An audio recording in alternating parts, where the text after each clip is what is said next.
Hello guys! Welcome back! Ayan, it's been a while. So, mag-iisang buwan na nga pala simula nung umuwi kami rito from the Philippines. At dahil nga dyan, medyo namimiss ko na rin yung mga gulay sa probinsya. Kaya naman guys, samahan niyo akong bumili ng mga gulay sa Namaste. Walkable nga pala siya guys mula dito sa aming tinutuluyan.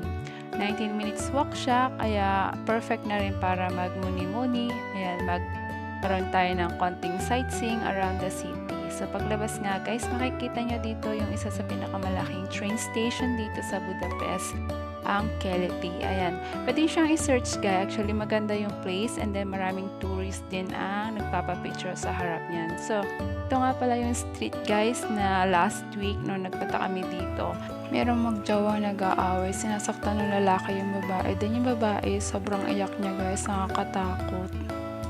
Dito kasi guys, pag may mga ganong insidente, ayan, yung mga tao umiiwas talaga. Hindi katulad sa Pilipinas na may mga ganyang insidente, video dito, live dyan, reels dito, 'di ba? So dito guys, hindi po pwede yon. Napakadelikado.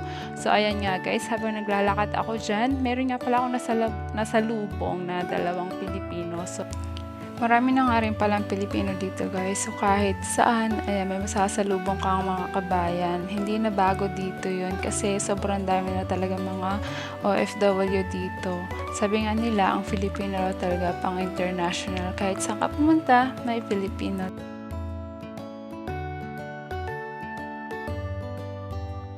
Ayan nga guys, malapit na tayo dito sa Namaste. Ito nga pala guys ay Indian store.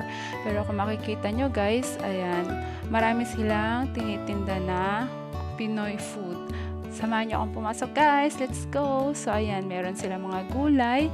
Isa sa mga gustong-gusto ko dito guys, yung kanilang sitaw, yung upo, meron silang saging, papaya, at yung aking paboritong malunggay.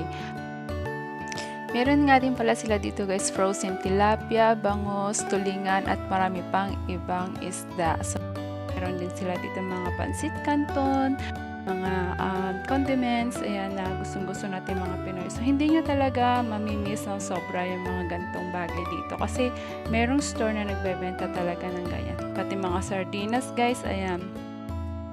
Meron nga rin pala silang dried na dahon ng gabi.